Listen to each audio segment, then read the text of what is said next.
Hey guys, this is Kyle and Caleb, Fernando, Devin, and we have a little bit of a fun project today. We actually went and picked up a new car that we're going to be all building together. Our next big project. The next big project. It's a little bit exciting and it's a little bit crazy. This is our 1990 Corvette.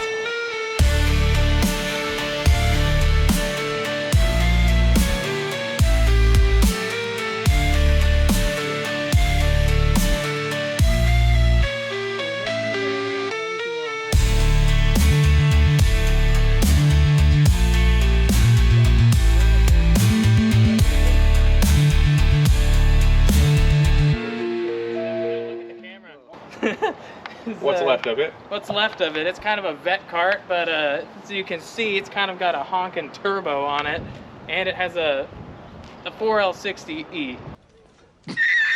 But it should be all right. It should be all right. It's a freshly rebuilt 4L60. It's got like 10,000 miles on it, so it's got shifter. Manual valve body. Sequential shifter.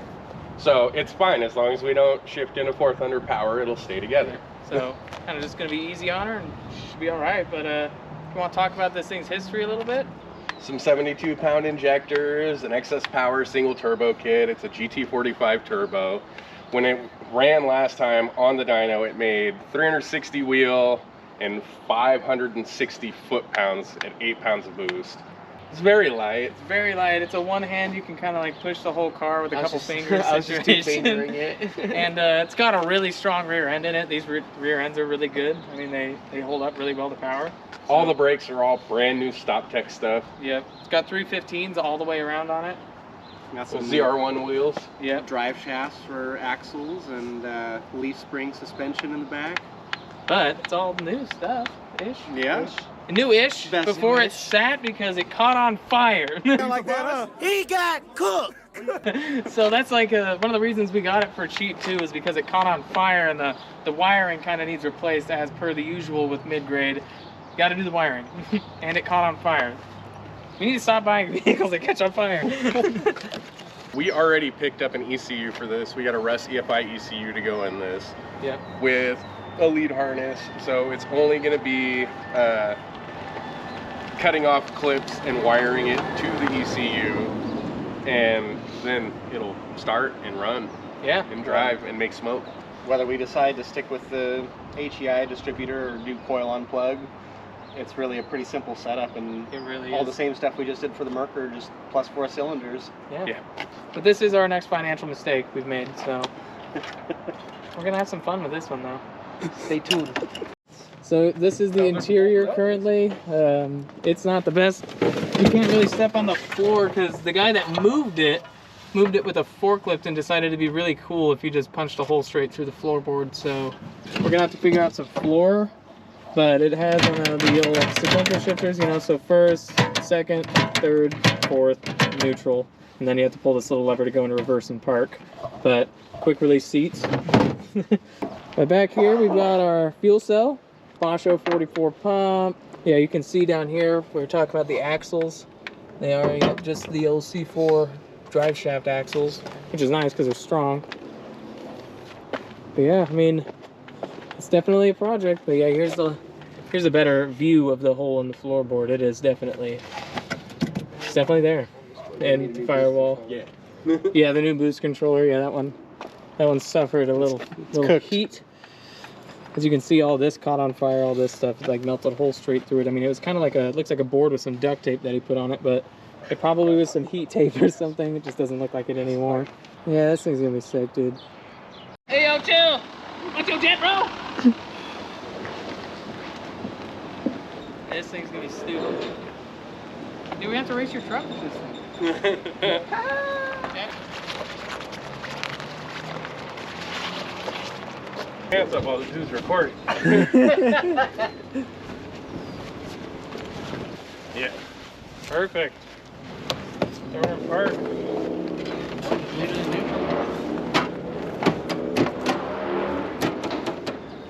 There you go. All right, Caleb, show off your car a little bit. All right.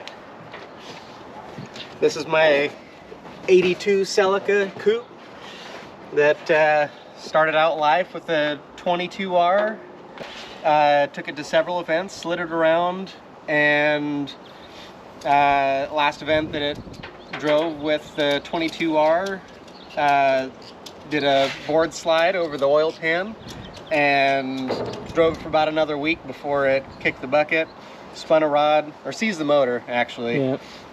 But I had already had a first gen strong rod motor that was destined for it, and I spent about a year and a half putting that together. Got that running on the stock ECU, then went to a Speedwino standalone, drove that for about 3 years, going to probably 4 or 5 events a year, and then I got used to 3 times the original power, and so then it got a big turbo that sat right here.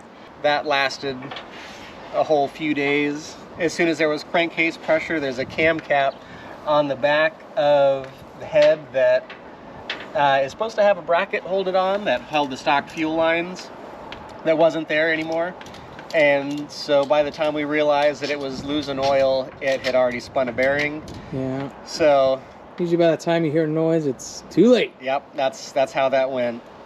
So I had already had a spare 2000 VVTi motor out of a Toyota Crown, I believe, imported motor. So should be a low mile motor. We've had it running on the Speedwino, but the big issue that we've had, the reason it's had 3 ECUs in it now without it ever having driven, is ECU that is capable of running the trigger setup for the VVTi and all that whole arrangement. It has 3 separate cam sensors. 2 of them are for the VVTi position, and then 1 of them is for home sync. And the Speedwino couldn't do 3 separate triggers set up that way. So we when we initially did it, it's because he was running one of the old hardware revisions of the Speedwino, and we thought we could get away with just sending it a fixed duty cycle to adjust the cam angle where we wanted it. We cannot do that with Toyota's VVTi system. Toyota's VVTi system works so that if it's at 50% duty cycle on the output, it holds the cam position where it's at, and if you add duty cycle, it advances it, and if you pull duty cycle, it retards it. So we thought we were going to get away with just setting a fixed one so that we could just advance it while we were on the dyno, and we'd use the dyno to figure out where our curves were and not necessarily care about the angle. But Toyota's funny like that. So we went to another ECU, the same style we're running in the Merkur. It's a Russ EFI ECU, and that one should support the additional trigger inputs. Sponsor us, Russ E5. I guess they're just moving a trailer the old-fashioned way. Whoa! Freedom! Let me know when to stop. That's good. Maybe. Guess we'll see. It's got a good balance on that trailer, Caleb. Yeah, that's why we gotta pull all the way back. Charge with a battery on the old Merkur. That's good now. Let me get this Celica off the trailer real quick. Shoot some timing on this guy. See if we can get it fired up today. We got an event to make at the end of May, so we got to get him there.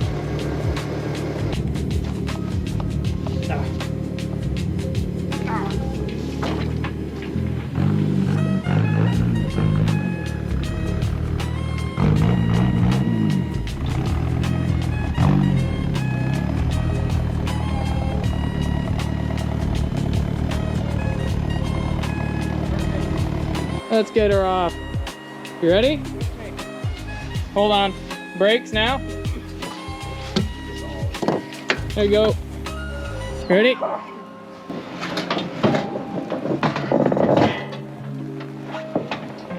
Perfect. Oh, careful, it's gonna come back.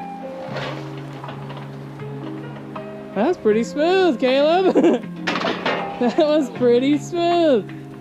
So should we just, we can grab the trailer, Caleb? You want to just put it right over here, and then we can just push your Celica up by the door? Yep, let's do that. All right. Sponsor me, Red Bull. What? Sponsor me, Red Bull Daddy. Yeah, okay. I think they're busy sponsoring all the Formula D guys.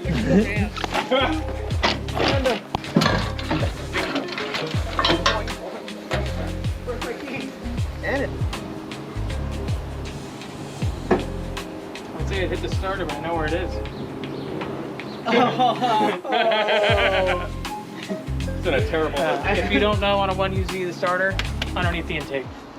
So, chance of fireballs coming out of your exhaust? pretty high. We have On no the idea first where try, the tank is. 99%. 99%. Well, let's see if we can get it fired up now.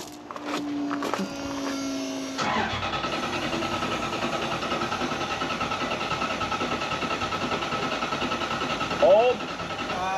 We have no... I didn't see anything, yeah. Yep.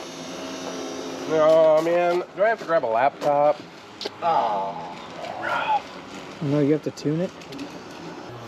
I can't wait to hear this thing. I can't wait to go to an event and film you driving. We're gonna have the best footage of you driving ever this time. Oh yeah, It's better gonna than we've be- ever had, for sure. I think I have the most footage of me and your Celica driving, but it's not even that much. Yeah, There's I just have, a couple laps of us driving I have, together, like, and they weren't almost even our good nothing. laps driving together, because our Yeah. good laps driving together were at the end of the day. I think the only stuff that I have is one of us had like a broken axle, and No, I have all the 2J1UZ stuff. yeah, we did I have drive all one that. event like that, didn't we? Yeah. Yeah, I'll About that throw in earlier, some too. clips of our cars driving together right here so people can see. Because I had the 2J swap when he had the UZ. They were very unique, super cool.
Well, I see I arrived and it's already running.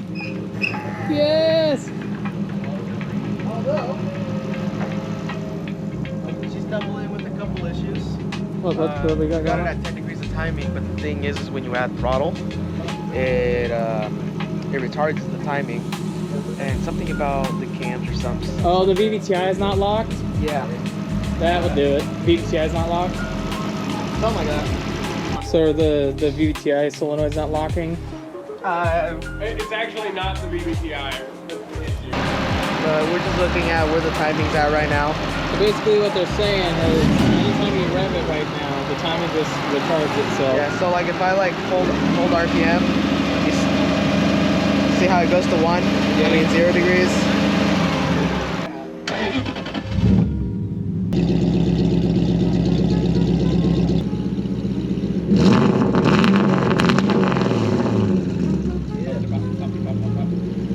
Trying to figure out this TPS situation because we don't have it in the ECU right now. Yeah. So we're trying to figure out why.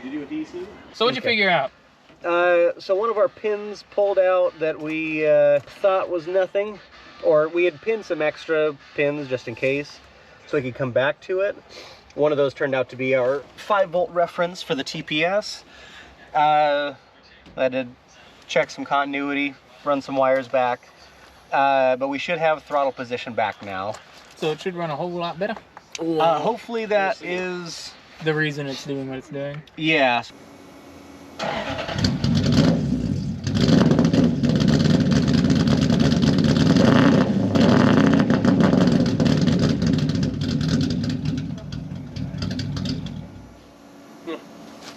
Huh. Ooh. Interesting.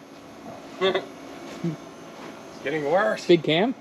Now we have map, so it should work.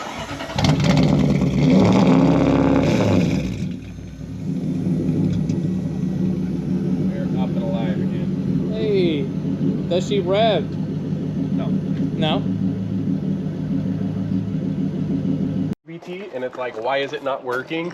Abort. Yeah. Maybe hook your fan back up. I don't know how to do it. Me neither. Yeah, I just had it. That's not my concoction. Classic mid-grade garage, working into the night. You know how it goes. Is it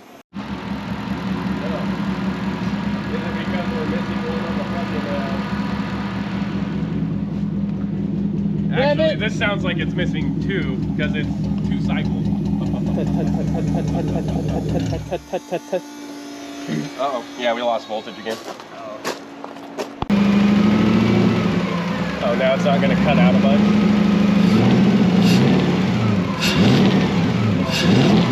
Still doing it. Yeah, but I mean...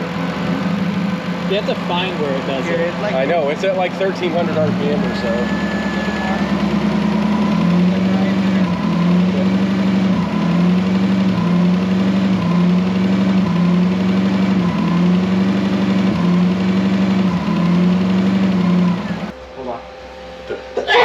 This dude's always sneezing. It's not a fucking joke.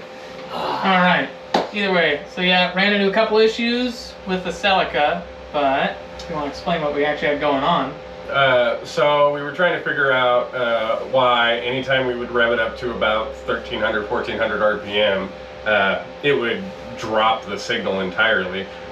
We have some sort of really weird timing drift. So with the timing locked at 10 degrees, when we'd rev it, it would jump back like almost a whole cylinder worth of timing. It would gradually roll back as we gave it more throttle, back like 60, 70, 80 degrees. And still run. Just weird. It would just start backfiring. I mean, it would go pop, pop, pop out of the exhaust and stuff, but I mean, what do you expect when you throw, oh, let's take 90 degrees of timing out of the whole thing as soon as you rev it. Usually as we lost signal, like where our signal is dropping out and it's killing our ignition, and when it kills ignition, it'll start to stutter, fall back, but it is still, with timing locked, we're falling off like 89, as much as 90 degrees off. Which is a lot. But before we really mess with the Corvette, we're gonna finish up the Merker and the Celica. The Merker, I mean, fuel cell and stuff's here. We just gotta have time to install it, and then after we get the Merker running good, I mean, his car's gonna take like 2 minutes. Honestly, we'll probably get that done in between stuff. And then Fernie just ordered axles for his Z, so you guys will get to see more of that thing. And then we're gonna be hitting an event with these cars. Yeah. It's gonna be good. It's gonna be good. Second weekend in May. Yeah, Coming up second quick. weekend in May, coming up quick. But gotta get his car done. It's very close. I think just like I said, once we figure out that one thing. We've got 4 cars to finish by then. That's right. We'll focus on the main 3, and if we're like, "Cool, guys, we have a week left. Let's do the Corvette. Let's do the Corvette." You know. But I was like, main thing, Might as well. we gotta get the Celica going. Have to. Gotta happen. Requirement. It's already paid for. Already paid for. He's ready to go, and he needs to drive it. And the Merker, I mean, got parts, so we're just gonna keep throwing stuff at it, see where we go. So we'll see you guys later. Don't forget to like, subscribe, comment, all that kind of stuff. Share it with your friends, and we will see you guys later.